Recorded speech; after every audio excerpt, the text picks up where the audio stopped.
ગામડાનો ધબકાર ચેનલના સૌ ખેડૂત મિત્રોને જય માતાજી. મિત્રો આજે 2 મે અને શુક્રવાર કપાસની બજારની વાત કરીએ તો કપાસની બજારમાં સ્થિર આવક છે, ભાવમાં સ્થિરતા જોવા મળી હતી અને રાજકોટમાં આવક હવે ઘટીને 4000 મણની અંદર પહોંચી ગઈ છે. બાબરામાં 4000 મણની અંદર, બોટાદમાં 20000 મણની અંદર પહોંચી ગઈ છે. ખેડૂતો પાસે એવો બહુ સ્ટોક પડ્યો નથી ને કપાસનો પાક પણ ધારણા કરતાં ઓછો આવ્યો છે. કડીમાં મહારાષ્ટ્રના કપાસની 15 ગાડીની આવક તેના ભાવ 1450 થી 1500 હતા, જ્યારે કાઠિયાવાડથી 20 ગાડીની આવક તેના ભાવ 1480 થી 1540 હતા.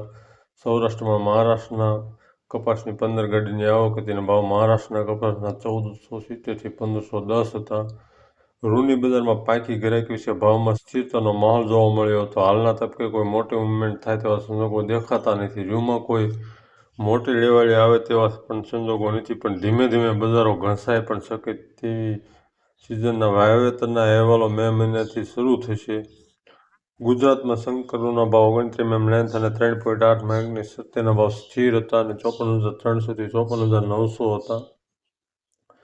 કપાસિયા ફળના ભાવ સ્થિર હતા. બેન્ચમાર્ક ખોળ વાયદો છેલ્લે 2935 પાટે પર કાલે બંધ હતો.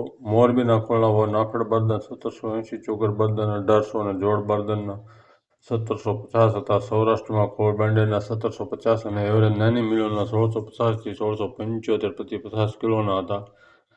કપાસિયાના ભાવ 20 કિલોના સૌરાષ્ટ્રમાં એવરેજ 725 થી 755 અને કડીમાં 720 થી 765 હતા.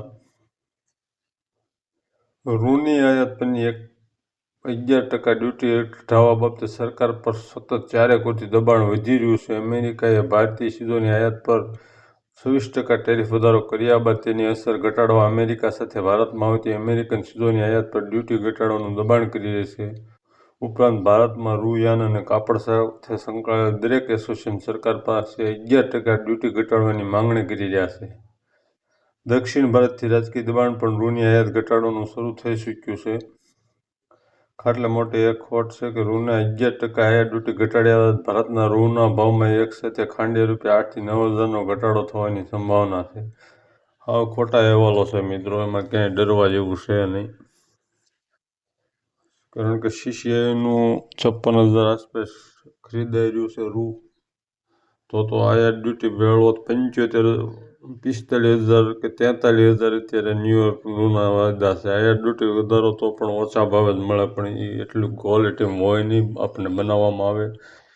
CCI દ્વારા ચાલુ સિઝનમાં 5 માર્ચથી રૂનું વેચાણ શરૂ કર્યા બાદ તારીખ 30 એપ્રિલ સુધીમાં CCIના રૂનું 29,30,000 ગાંસડી રૂ વેચાયું હતું. માર્ચમાં 12,19,000 ગાંસડી, એપ્રિલમાં 17,11,000 ગાંસડી રૂ વેચાયું હતું. કુલ 29,30,000 ગાંસડી રૂ વેચાયું હતું. ચાલુ સિઝનનું 28,99,000 ગાંસડી નવું અને જૂનું રૂ 31,000 ગાંસડીનું વેચાણ થયું હતું. મિલોએ માર્ચમાં 5,87,000 ગાંસડી, એપ્રિલમાં 8,29,000 ગાંસડી રૂ ખરીદ્યું હતું.